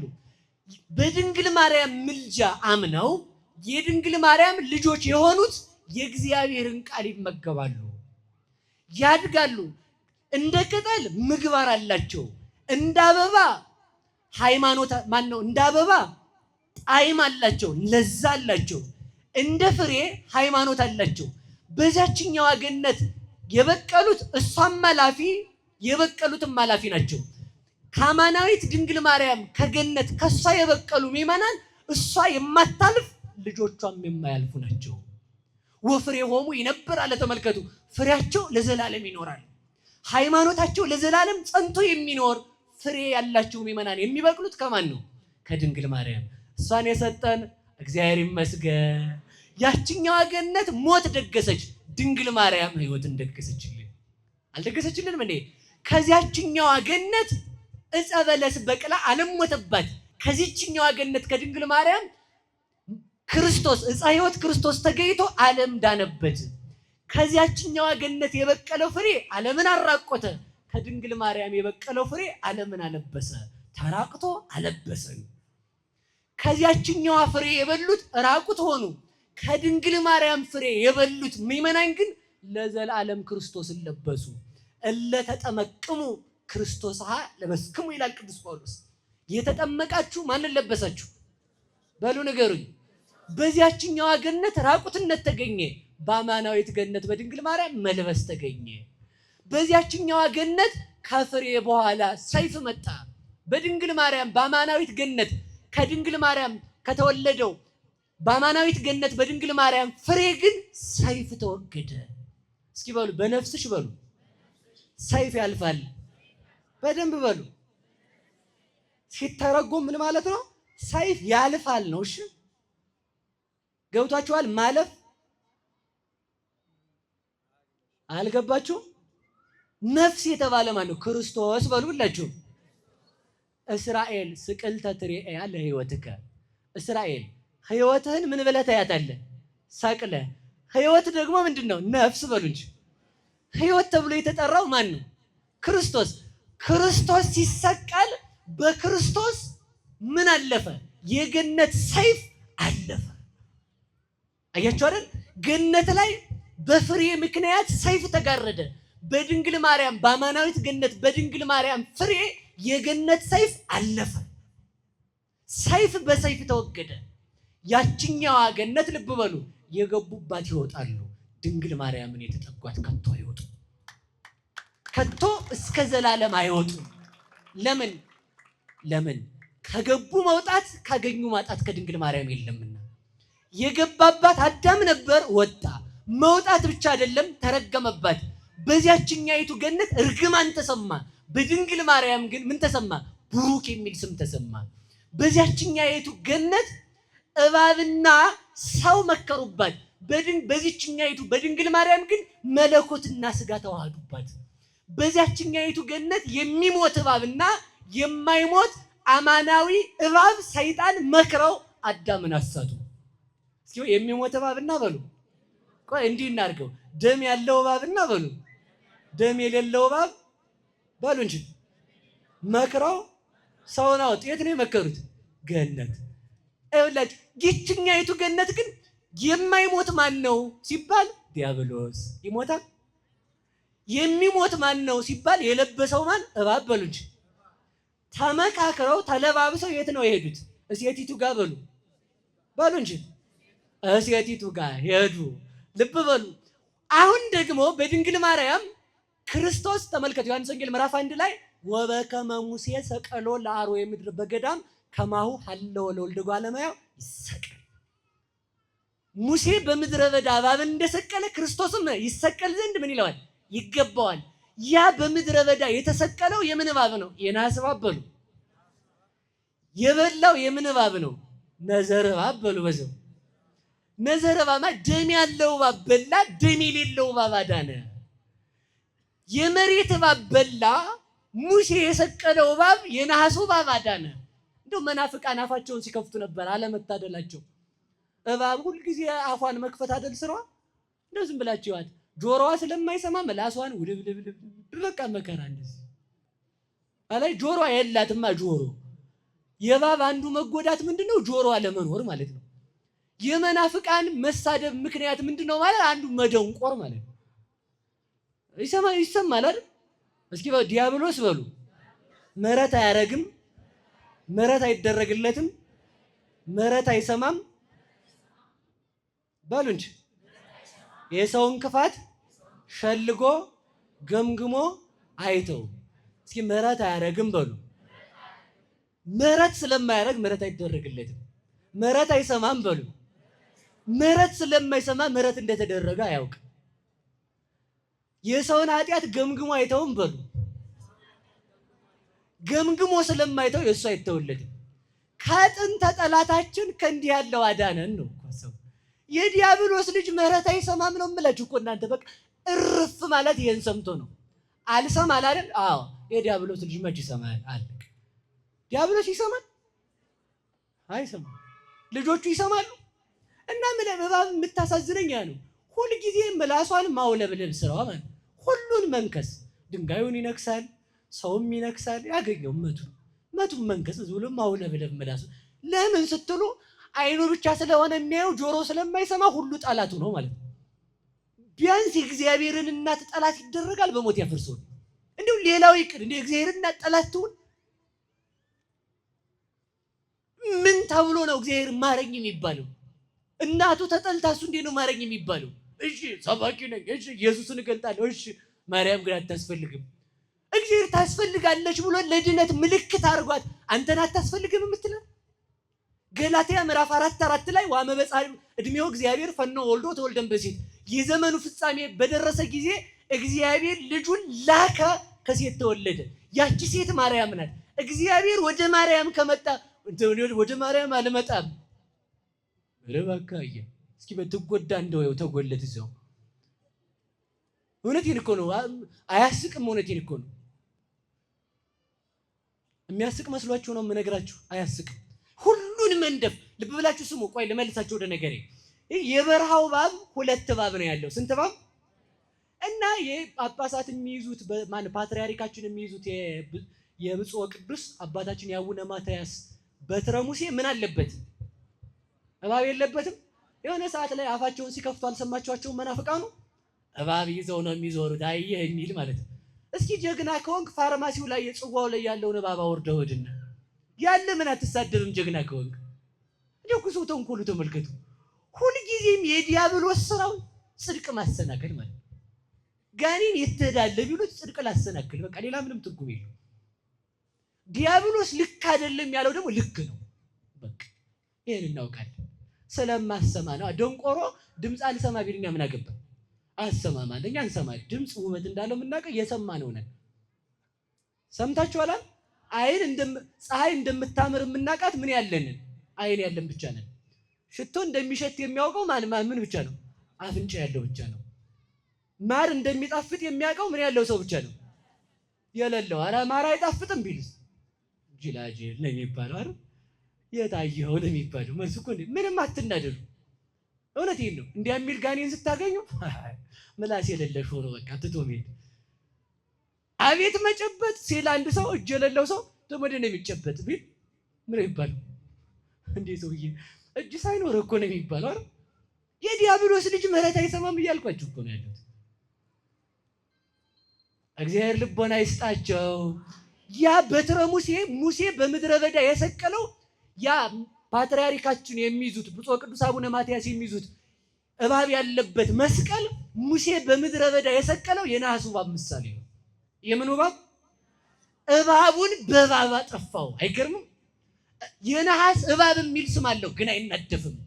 የእባብን መርዝ የሚያጠፋ መርዝ የሌለው እባብ መባሉ ለምንድን ነው ቢባል ክርስቶስ ሲሰቀል ወንበዴ የሚል ስም ተሰጥቶታልና ያ ስም ብቻ እባብ ተብሎ እንዲጠራ አደረገው። የነሐስ እባብ ነው የምንለው። ስለዚህ ተመልከቱ፣ እየሰማችሁኝ ነው? በገነት በሉ ደም ያለው እባብና ደም የሌለው እባብ ሄዱ አሳቱ። ደም ያለው እባብ የተባለ እባብ ነው ታውቁታላችሁ። ደም የሌለው እባብ የተባለ ዲያብሎስ ነው። በሚሞት እባብ የማይሞት እባብ ዲያብሎስ እንዳለ ወደ አማናዊት ገነት የሚሞት እባብና የማይሞት እባብ ያስወጣውን ሰው ለማዳን ክርስቶስ ወደዚህ ዓለም ወንበዴ ተብሎ ሊጠራ መለኮቱን ከስጋ ጋር አዋህዶ በመስቀል ተሰቀለ ማለት ነው።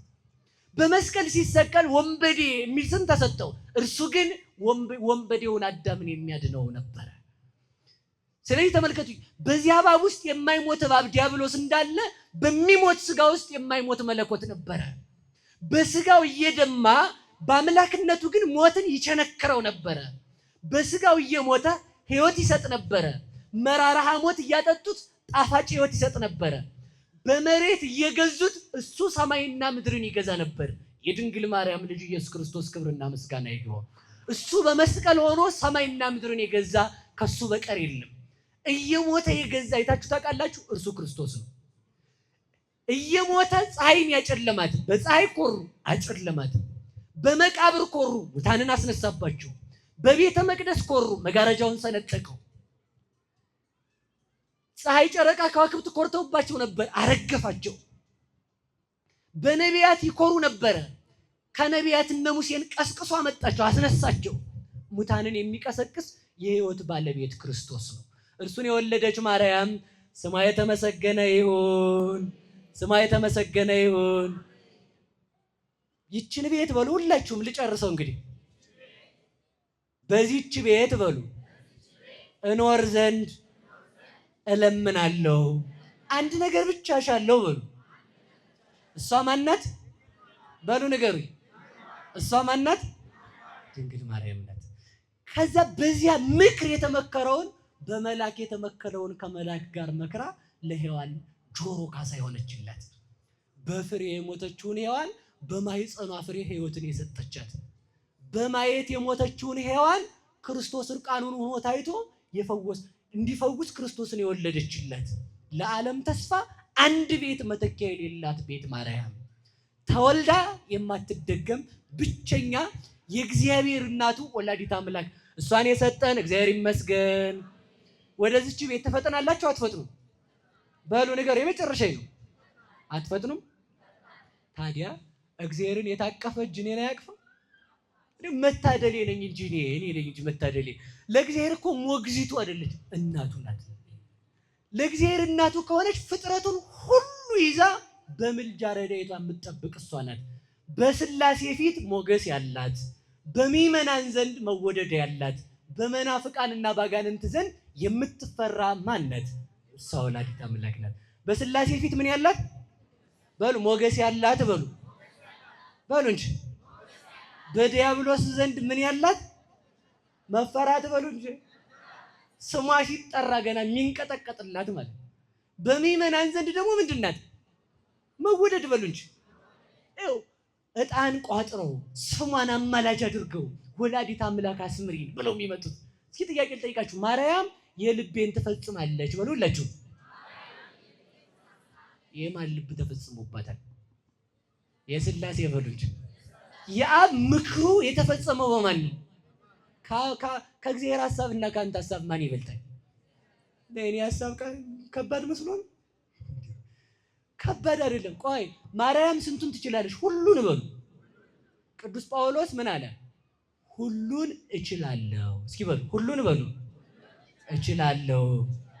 ማን ነው እንደዛ ያለው? በሉ እንጂ ንገሩኝ። ጳውሎስ የማን ሰባኪ ነው? ቅዱስ ጳውሎስ በሉ የእግዚአብሔር በሉ እንጂ። ማርያም ግን የእግዚአብሔር ምን ሆናት?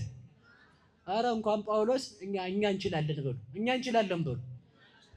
በሉ ሁሉን እንችላለን በሉ። ሁላችሁ በሉ እንጂ በደንብ። ባለቤቱ ነው ያለው። ለእመብክሙ ሃይማኖት መጠነ ተተሰናፔ ወትብልዎ ለዝንቱ ደብር ፍልስም ዘየ ወተወረው ሀበካ ወአልቦ ዘይሳነኩ። በእኔ አምናችሁ ተራራውን ፍለስ ብትሉት ይሆናል፣ ይፈልሳል። የሚሳናችሁ የለም። እስኪ በሉ የሚሳናችሁ በሉ የለም። ይሄ የተሰጠ እኮ ለእኔ ለኃጢአተኛው ባምን ነው።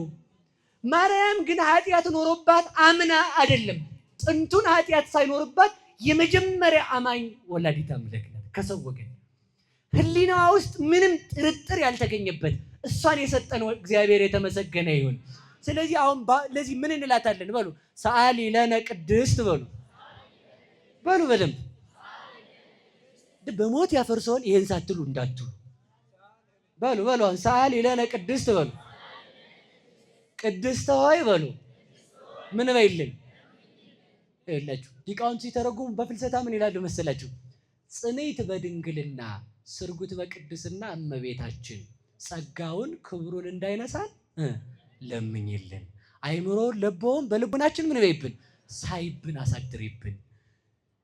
ይሄን ስንላት ለምን ትለኝ እንደሆነ እሷ የታመነች አማላጅ ናት ብለን እንመልሳለን። ሙት በድንግል ማርያም ስም ይነሳል፣ ድውያን ይፈወሳሉ። የሃይማኖት ማስረጃም ወላዲተ አምላክ ናት። እሷን የሰጠን እግዚአብሔር ስሙ የተመሰገነ ይሁን። ስለዚህ ሁልጊዜ ማንን እንጠራለን? በሉ እናቱን በሉ። ማንን እንጠራለን? እናቱን ስንጠራ ማንን መጥራታችን ነው? እስኪ በሉ ድንግል ማርያም በሉ በሉ እንጂ። ለምን ነው እንደዛ የምንላት? የማን እናት ስለሆነ ነው? ወላዲተ አምላክ በሉ። ምን ማለታችን ነው? ይሄም ብለን ስንጠራት ምን ያስቀናል ሰው ነው ታዲያ? ከዚህ በላይ ስም አለ? ከዚህ በላይ ክብር አለ? ከዚህ በላይ ሞገስ አለ? የለም።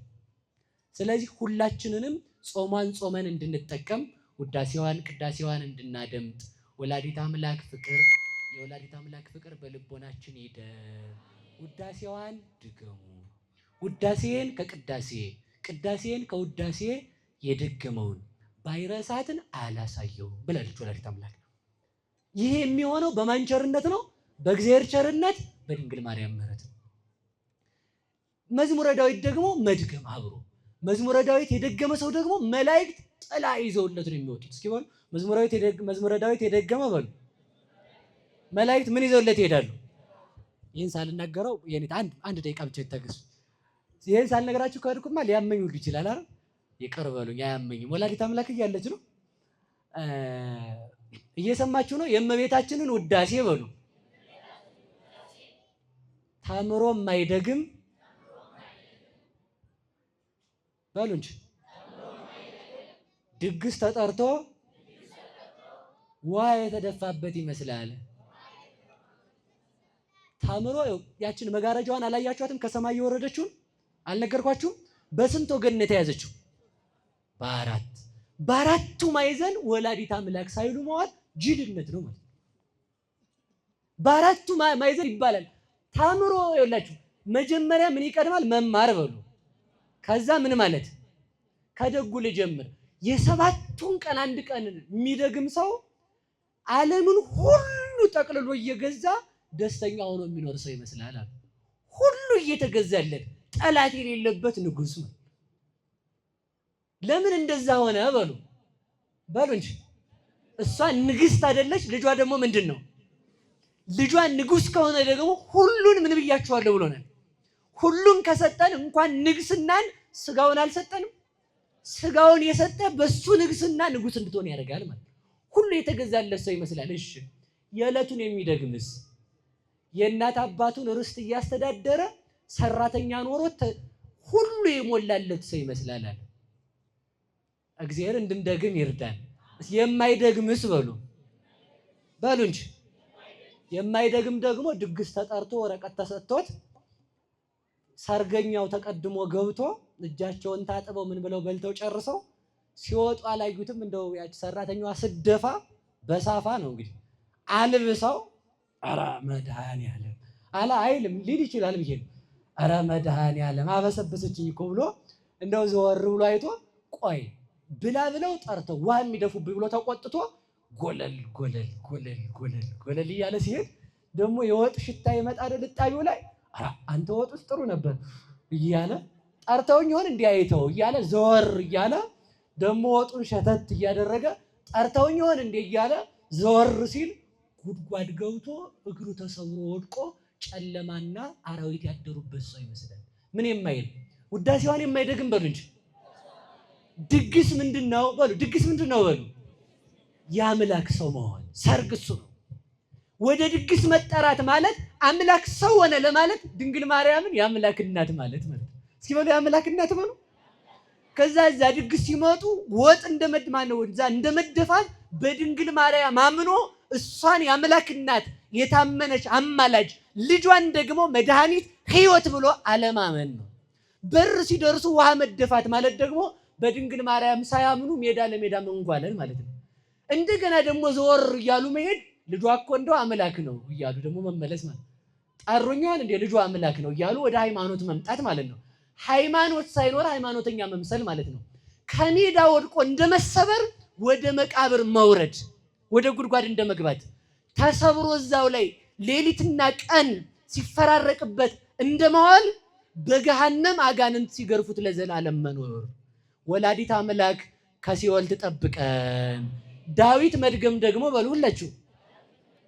እሱ ደግሞ የንጉስ መልእክተኛ ዛሬ ሲላኩ መኪና ፒክአፕ ነው ምናምን ብቻ ይሰጣቸዋል። በዚያ ሆነው ወታደሩ ስናይፐሩን ይዞ አላያችሁትም? ሽው እያደረገ መኪና ሁሉ ገለል ነው እንዴ! የንጉስ የመንግስት ጠቅላይ ሚኒስቴሩ መኪና መጥቷል ተብሎ ማለት ነው። የማን መልእክተኛ ነው? የንጉስ በሉ እንጂ። ጀነራል አሁን በዚህ ቢመጣ እኮ አንቀመጥም፣ መከራችንን ነበር የምናየው ማለት ነው። እኛ የእግዚአብሔር ጀነራሎች ነን። እሺ ጀነራል አይደለንም፣ እንደውም ልጆች ነን። እስኪ በሉ ልጅ በሉ። ጀነራሉንማ ጀነራል ነው የሚያጅበው። ንጉስ ለልጁ የተመረጡ ታማኝ አገልጋይ ይሾማል። እስኪ በሉ ንጉስ ለልጁ በሉ ምን ይሾማል? መዝሙረ ዳዊትን የሚጸልይ ውዳሴ ማርያም የሚጸልይ ሰው ከቤቱ ወጥቶ ሲሄድ መላእክት አጅበውት በሚሄድበት ሁሉ ሰላም እየሰፈነ ይሄዳል። ለምን? የማን ልጅ ነው? እነሱ በሉ የእግዚአብሔር ልጅ በሉ እንጂ። የእግዚአብሔር ልጅ የንጉስ ልጅ በሚሞት ወታደር ሲታጀብ የእግዚአብሔር ልጅ በማይደክሙ መላእክት ይታጀባል። ጥንቱንም ሁለት መልአክ ሰጥቶናል፣ አንዱ የቀን አንዱ የሌሊት። ስንጸልይ ደግሞ እልፍ አእላፍ መላእክት ይከቡናል። የእልፍ አእላፍ መላእክት መከበብ የዚህ ሁሉ የጥምቀት የመዳን ከሞት ወደ ሕይወት መውጣት ከርኩሰት ወደ ቅድስና መምጣት እግዚአብሔርን ማየት ሕይወት መሰጠት አጋንንትን መግዛት መንግስተ ሰማያት መግባት ከእግዚአብሔር ጋር መኖር የተሰጠን ባንዲት በምታስፈልገን ልመና በዳዊት ጸሎት በድንግል ማርያም ነው። ድንግል ማርያምን የሰጠን እግዚአብሔር ይመስገን። ጾመን እንድንጠቀም መድኃኔዓለም ይርዳን። ወስብሐት ለእግዚአብሔር። ይቆየን።